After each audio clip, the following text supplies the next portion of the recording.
लोकतंत्र की बात करने वाला अमेरिका शनिवार की सुबह एक देश पर हमला करता है, बम गिराता है और एक चुने हुए राष्ट्रपति को किडनैप कर लेता है। नाम है वेनेजुएला। वजह बताई गई ड्रग्स। लेकिन सच ये है कि दुनिया में बंदूकें ड्रग्स के लिए नहीं चलती हैं तेल और डॉलर के लिए। 300 बिलियन बैरल तेल और दुनिया का सबसे बड़ा खजाना, और इस देश ने डॉलर को ना कहने की हिम्मत कर ली। तो आज हम उस खेल का पर्दाफाश करेंगे जहां लोकतंत्र सिर्फ बहाना है और असली भगवान है पेट्रो डॉलर। और यह दावा है कि इस वीडियो को देखने के बाद आप दुनिया को पहले की तरह तो कम से कम नहीं देख पाएंगे। सबसे पहले बात करते हैं उस खजाने पर जिस पर अमेरिका की नजर है। अगर ऑफिशियल सोर्सेज की माने तो दुनिया का सबसे बड़ा तेल भंडार वेनेजुएला के पास है, करीब 303 बिलियन बैरल। ये दुनिया के सबसे बड़े तेल निर्यातक देश सऊदी अरब से भी ज्यादा है। लेकिन पेच एक है कि वेनेजुएला के पास इस तेल को निकालने के लिए इंफ्रास्ट्रक्चर नहीं है और इसलिए वो प्रोडक्शन में पिछड़ जाता है। राष्ट्रपति के किडनैप के बाद अब डोनाल्ड ट्रंप ने यह साफ कर दिया है कि वेनेजुएला में अब अमेरिकी हुकूमत चलेगी और अमेरिकी तेल कंपनियां वहां तेल का कारोबार संभालेंगी। यानी सीधे तौर पर तेल के कारोबार पर कब्जा कर लिया गया है।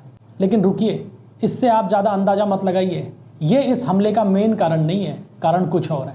दरअसल अमेरिका की वेनेजुएला पर हमले की सबसे बड़ी वजह है डॉलर का मैनेजमेंट। इसे समझने के लिए थोड़ा सा पीछे आपको चलना पड़ेगा। सेकेंड वर्ल्ड वॉर के बाद ब्रेटन वुड्स समझौता होता है और इस समझौते के माध्यम से अमेरिका ने डॉलर को पूरी दुनिया की धुरी बना दिया और तय यह किया गया कि वर्ल्ड लेवल पे कारोबार अब डॉलर में होगा।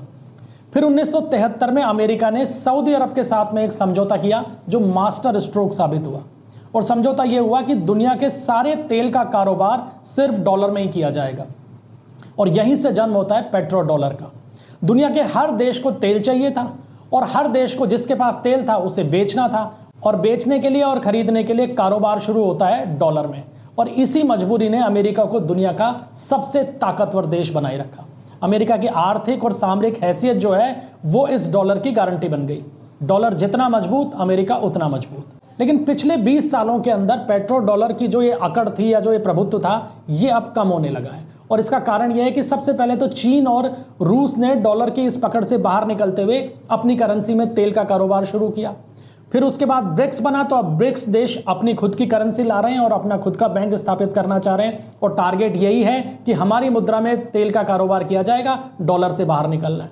चीन ने इस खेल के अंदर और भी ज्यादा चतुराई बरती है। उसने करीब 3 ट्रिलियन डॉलर से ज्यादा का विदेशी मुद्रा भंडार जमा कर लिया है और उसने अब अपना कारोबार अपनी मुद्रा युआन में शुरू कर दिया। चीन का जो BRO यानी बेल्ट एंड रोड इनिशिएटिव जो है वो करीब 150 देशों को जोड़ चुका है। और चीन ने अब IMF और वर्ल्ड बैंक की तरह दूसरे विकासशील देशों को कर्ज भी देना शुरू कर दिया है।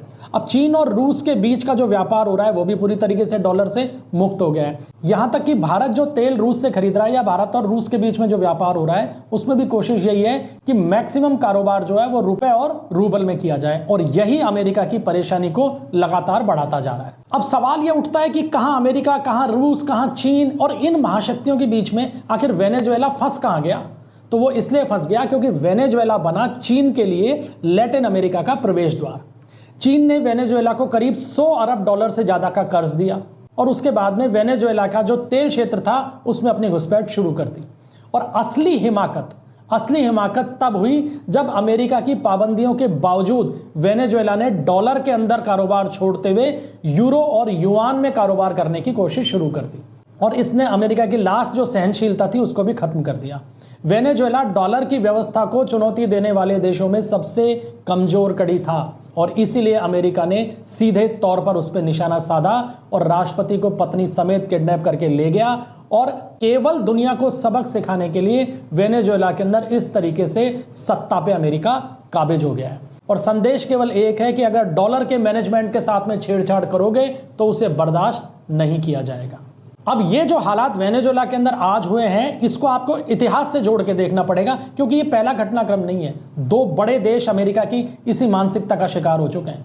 लेकिन अमेरिका ऐसा पहले भी कर चुका है। 1990 में जब इराक के शासक सद्दाम हुसैन ने डॉलर से अलग कारोबार के संकेत दिए तो उनका हश्र क्या हुआ?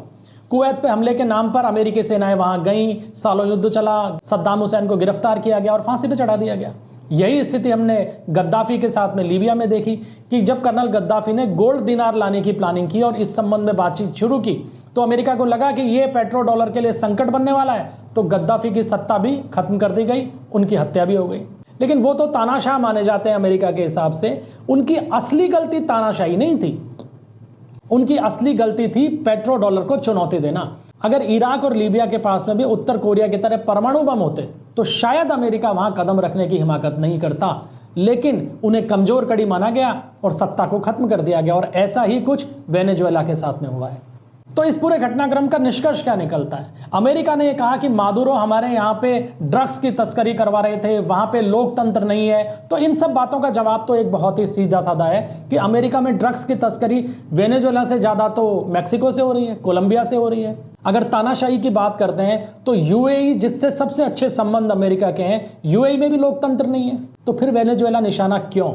दरअसल ये केवल मादुरो को हटाने के लिए नहीं किया गया है, ये अमेरिका ने अपने 40 ट्रिलियन डॉलर के कर्ज में दबे साम्राज्य को बचाने की एक हताशा वाली कोशिश को अंजाम दिया गया है।